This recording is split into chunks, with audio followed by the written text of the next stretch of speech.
Hey everyone, it's Julian, and we are on one of the final days for card reveals for Set 2 of Shadowverse Worlds Beyond. And we have a lot to talk about today because they actually released some silvers and bronzes, so that'll be interesting to talk about. But first, I want to say thank you guys so much. We hit 1,000 subscribers last night. It's very, very awesome. I'm just really appreciative. It's very surreal. It's a very surreal experience, and it's just awesome to see this community building. And I hope you guys are liking the content, and I hope you guys keep liking the content because we are here for a while. You know, the game just started, right? So if you are liking the content, liking the videos, want to see more Shadowverse stuff, make sure you like and subscribe. All right, let's get on to some really fun reveals.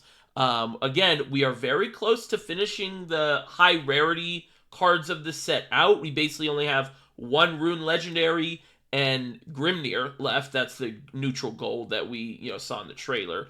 We don't know what he does yet, right? But the last time Grimnir was the last card to be revealed, he was pretty good. But let's talk about the cards that we do know. So first here we have the Last Sword Gold, Rose Princess Knight. I may be, I like to think I know a lot about Rage Bahamut, but I've never seen this character. I'm pretty sure this is like a brand new Shadowverse character, but I may be wrong. I'm going to go look in the archives later, but I've never seen this character before. But she is a really interesting card. So she's a 3-drop, 3/2, Enhance 5, draw a Swordcraft follower that costs 2 or less and set its cost to 0.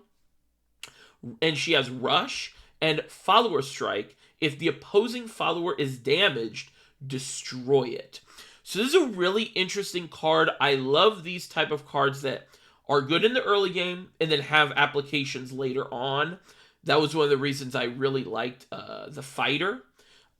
And I think this is a really similar design. So on 3, in the early game, she's going to be a pretty well-statted 3-drop. A 3-drop, 3/2 is pretty good for Sword. And she has Rush, so she's going to be able to kill a lot of things in the early game. But of course, if you had things out earlier, maybe they introduced some cheap 1-drops here soon. But of course, if you had like a Luminous Knight or something, or sorry, Luminous Lance Trooper, something like that, you can damage things that you want to kill with this Rush ability, and then she won't take any damage, right? Because it's a follower strike. Then on 5 is really interesting because your 2-drops, you have a plethora of really good pulls from this 2-drop pool. Obviously, you have the Samurai, the 2-drop 2/1 that gains Bane on Super Evolve, right? But you also have, like we just talked about, the Luminous Lance Trooper.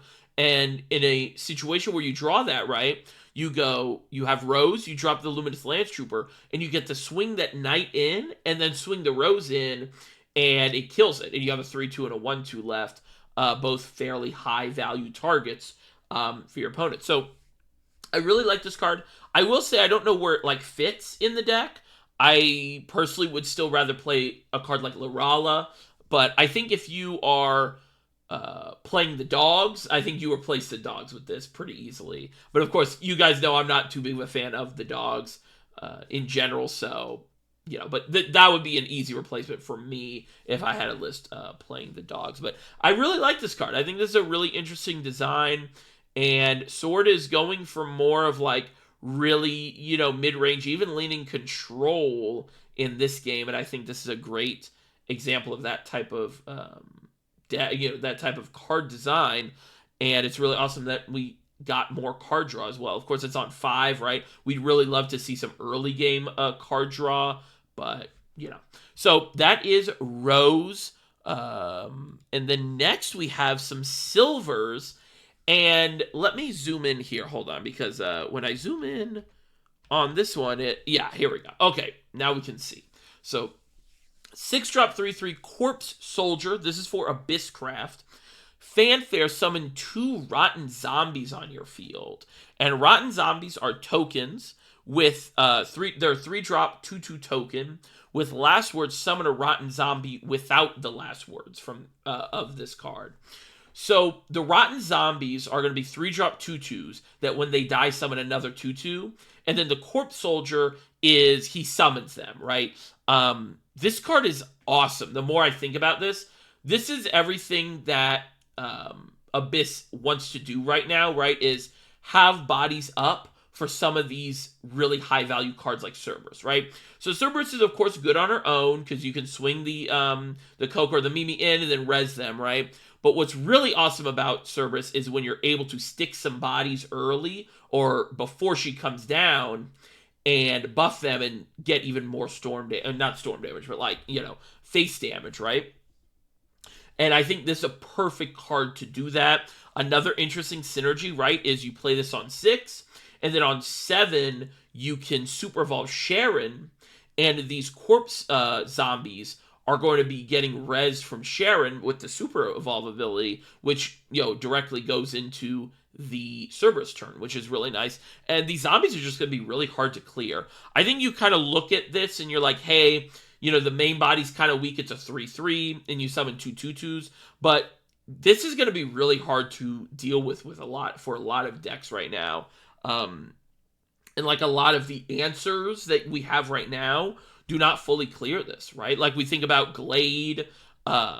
He will just do damage on the field and you summon 2 2/2s. And of course he can swing into 1, right?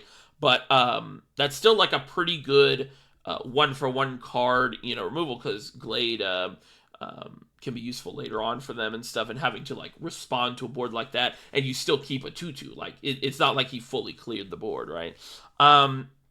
So I really like this card. I think it's a good showing that the first silver we've seen is like good, because I really think it's important for this game to have good bronzes and silvers. So we'll see if this sees play. I think that if it doesn't see play, it's because the turns that other decks are doing on turn 6 are way stronger, and this doesn't answer. This is a very like proactive play. You have to be very far ahead, right? If they have a board you have to deal with, this is probably not a play you want to be making. But it is a really interesting card that I want to try. I would definitely want to try. So that is Corpse Soldier. One thing that would have been awesome is if the Rotten Zombie was a real card you can put in the deck. I think that would be a really good 3-drop, but, alas. Next card we have is Chaos Flame, 3-drop spell for Rune. And it's going to be spell boost at gain X plus 1. X starts at 0. And then the spell itself deals X damage to all enemy followers on the field. I don't think that's right. I don't think that's the correct translation. Hold on. Because the other translation I read, I'm going to double check this. The other translation I read, it would split damage, kind of like how Glade works. I'm pretty sure that is how it's supposed to be. I'm pretty sure it's split damage like how Glade works.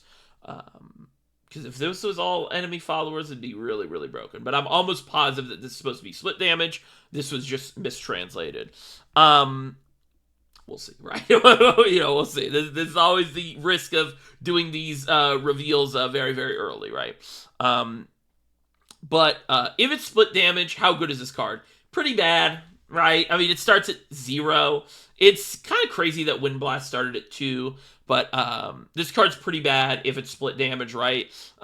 You need to get this to a really high number for it to matter in the late game, and in the early game it won't matter because you will have only spell boosted it once or twice, and it's just not good. This just isn't that good of a card if it's split damage. If it's all damage, you just replace William with this probably, because it's a cheaper, William. Obviously the body on William is nice, but now that we're getting Owen, we can kind of remove some of our follower pool to guarantee the card draw that we want, right? So having like easily replaceable cards like this, as William would be nice, but that's not how this works. I'm almost positive this is split damage. But this card's pretty bad, I think. I think this card is not that good. Spell Boost has a lot of really strong cards, and I just think the deck already feels pretty tight. Like, it's already going to be hard to find space for Owen.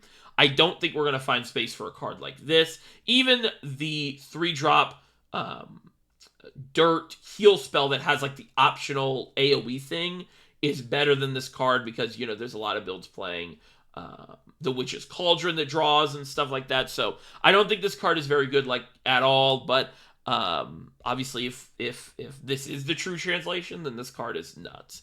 But I don't think it is. I'm almost positive it's not. So next card is a bronze neutral card, Reverse Change. Select a card on the field, give it +2 attack and -2 health.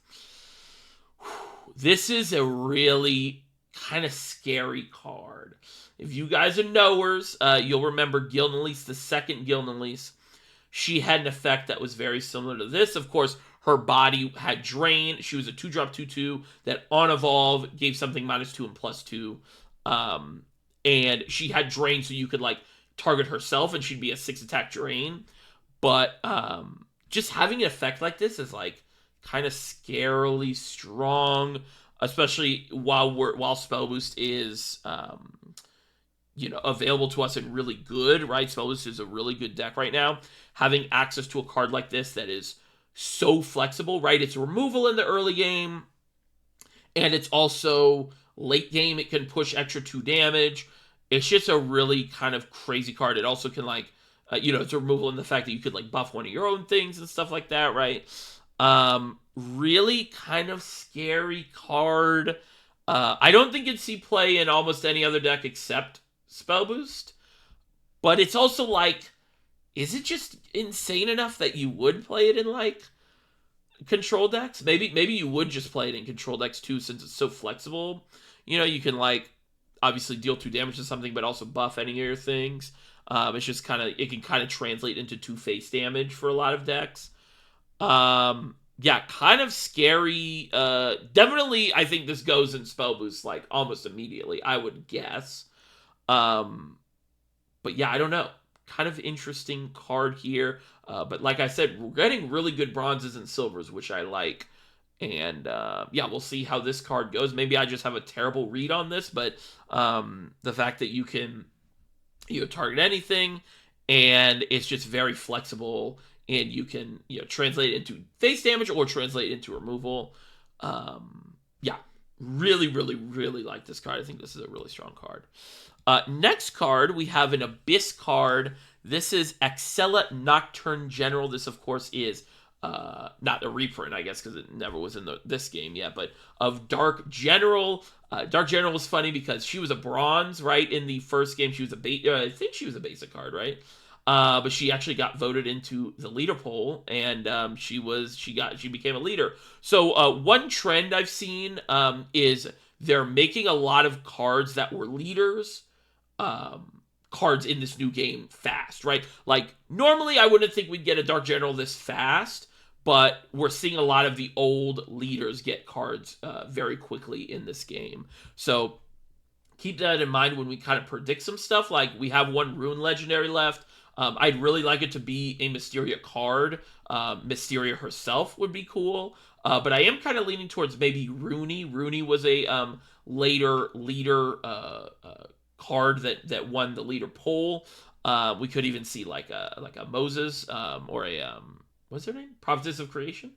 So it'd be we might have some stuff like that, maybe some predictions, but we're getting it literally tomorrow, so we'll see. But let's talk about Axella Nocturne General. 4-drop 1/3 gold Abyss Follower. Fanfare. Gain +X +0. X is equal to the number of other allied followers on the field. Deal 2 damage to your leader, and she has Storm. So this plays pretty well right into that card we just saw, the Corpse Soldier, and other cards like the Bowmancer, right, where it's these cards where they're really sticky, or when you kill them, you get even more bodies, right? But I do think this card is pretty bad. I don't know why this card needed to hit yourself. I really do not at all. We still have no payoffs for that. Obviously, will we get that next set with Valneric? Maybe. But I really just don't like how many of these cards randomly hit yourself. It makes Abyss really bad. Like it's honestly a big impact on Abyss, because when you think about taking 2 damage, that's 2 less cards Roach has to play. you know. And yeah, you can heal that up, but you don't have a ton of healing in Abyss if you don't hit Cerberus, right? So really don't like the self-hitting at all. And I also just don't think this card is like good enough to warrant a downside like that. And yeah, overall, I don't think this card is very good. I could see this as an alternate win con in a really hard controlled deck where you're going like card for card in the hand with your opponent, and then a lot of your cards like Sharon and some of your like the Corpse Soldier, right, have just these sticky bodies that are really hard to deal with, and then you could drop this down, maybe two of them, and then it's what 6-7 damage late game. And then obviously you could play this in a super aggro Abyss that just doesn't exist and probably will never exist because they are printing good one drops for this game. So yeah, I don't know. I think this card is pretty bad thinking about it more. It's also unfortunate that like the stats are so nerfed here. Like the old Dark General was a 4-drop 4/3 Storm if you're in Vengeance, which of course Vengeance was the keyword when you're below 10 health or 10 health or below. And this is just like you have to have 3 other followers on the field to get back to that, and even that wasn't like always played. So yeah, I don't know. I think this card is pretty bad. It's unfortunate that like they're putting this like deal 2 damage on this card for a card that's like so hard to activate already. Like at max, you're getting 5 storm damage. Like that's not that good on a pretty bad body. It has 3 health, right? So, yeah, I don't think this card is good at all. But it does say storm. It does say storm, so we always have to be wary of that. And also, Valneric does come out, and Wrath is a new, or not a new keyword, but is a keyword. And we get like super insano aggro Abyss. Then yeah, this card is gonna go in it, but not seeing the pieces yet for like that. So yeah, that is Excella, and now we move on to a card that's supporting a deck that really needed help, right? One of the worst decks in the game right now, and that of course is Artefact Portal. It really needs help. Artefact Portal is really weak, really low win rate. No one is playing it, and yeah, so we needed a legendary that's really good. So let's talk about it. Karula Mind Arts 6-drop 5/4 Portal legendary. Fanfare, select an artifact follower in your hand that costs 5 or less and summon an exact copy of it. Super Evolve, give this follower can attack 2 times per turn. This card is terrible. First of all, it can only attack twice per turn and not 3 times per turn, which means that if it survives and they're at 20 health, I can't kill them. And also it only copies 1 artifact follower, and it's only 5 or less, so I cannot copy my 10-drop mech. So yeah, really unfortunate. I think this card sucks. Obviously, I am joking. This card is so stupid. I just don't know what they're thinking. I really don't know what they're thinking. I don't want to go on a whole rant, but this is really big warning signs for me for the card design.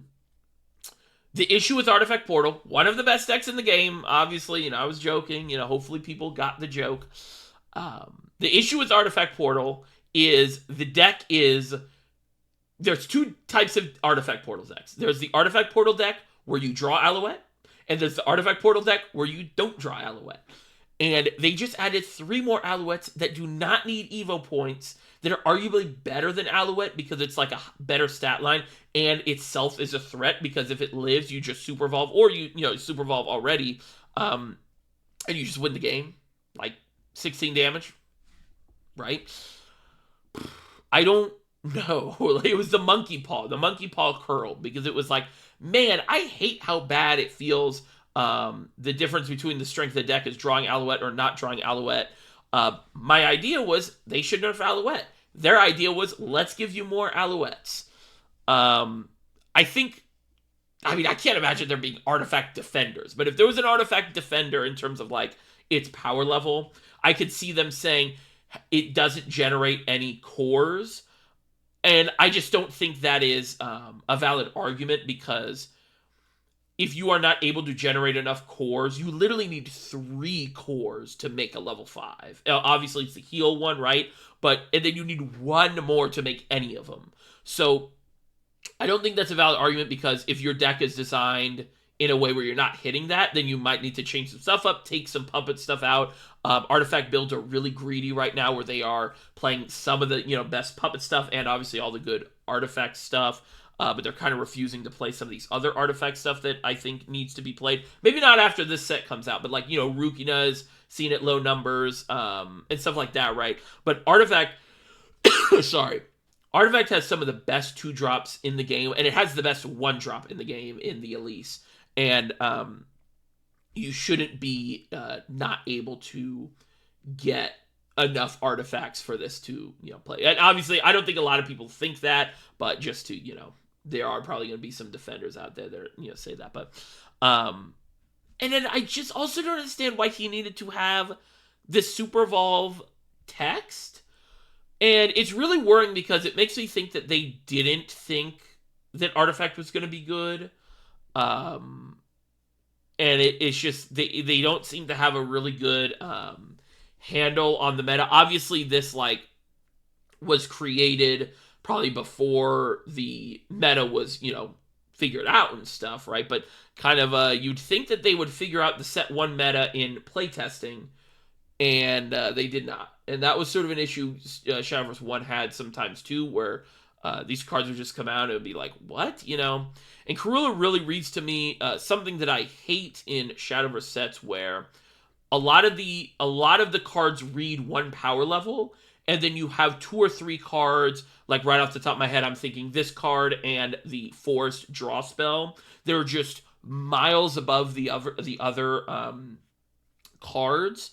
And then it makes it so that the power level doesn't go down or stay. It gets higher, but it's only in 1 deck, if that makes sense, right? Or it's only in 2 cards that make the power level rise. And then we have the snowball effect, where every set that happens. And then when you look at 5 sets before, it's like, wow, all of these garbage unplayable cards would be the best cards in 5 sets ago, right?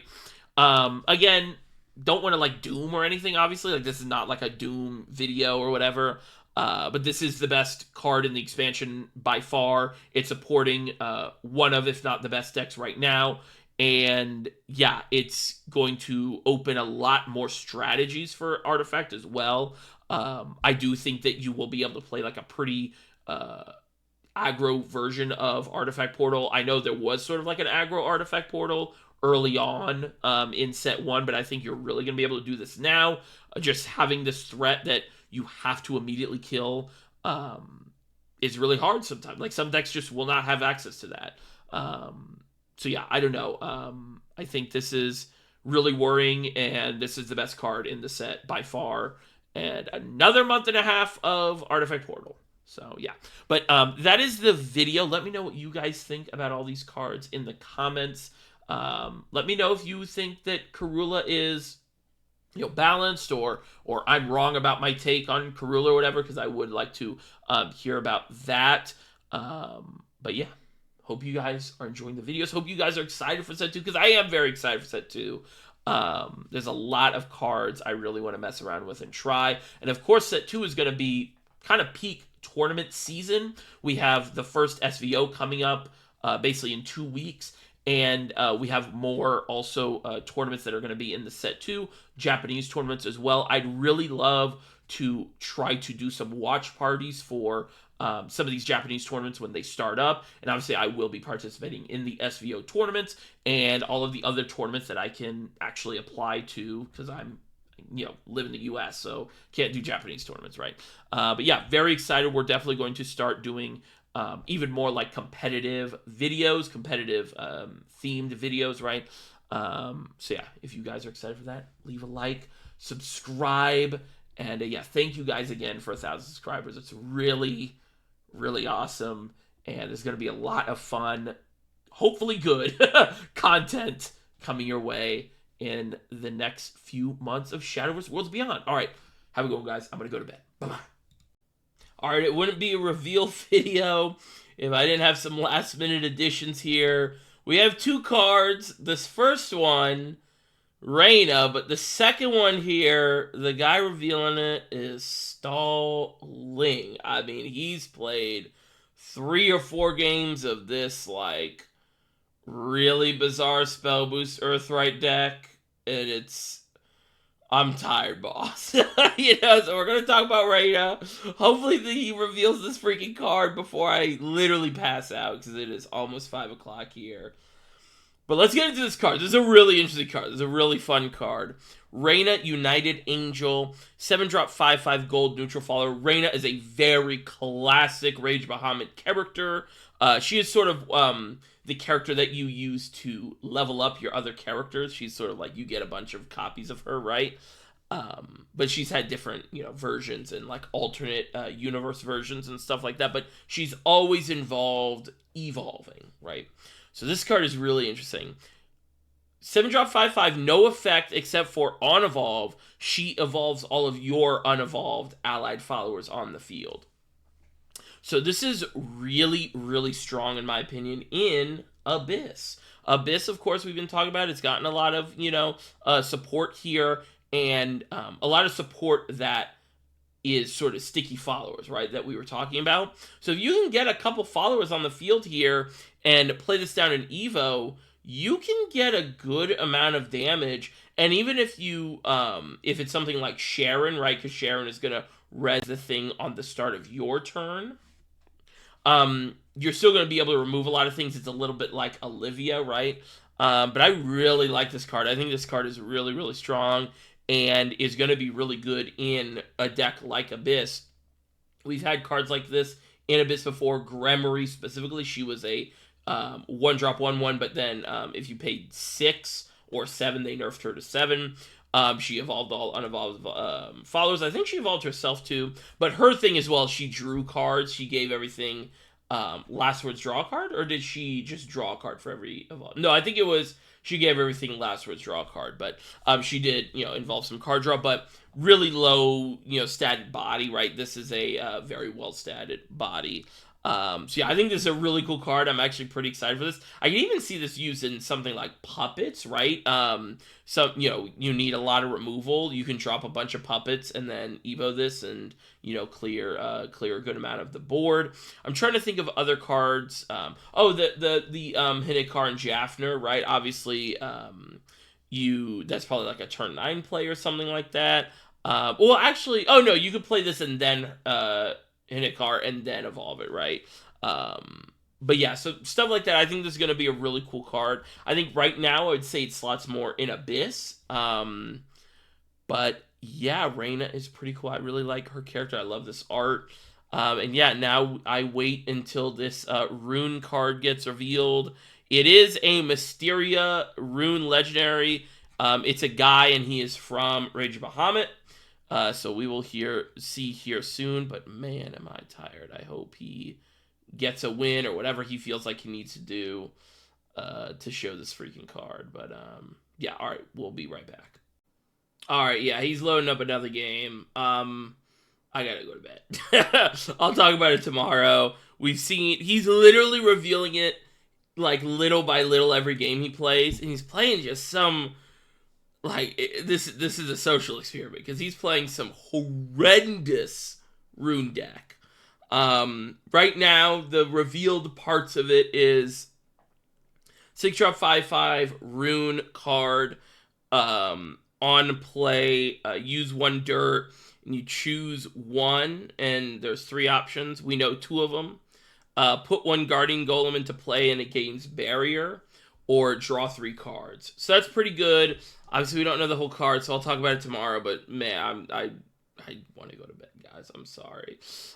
If this guy ever gets a reveal again, I don't know. I don't know. He is trolling everyone. All right, I'll talk to you guys tomorrow. Bye bye.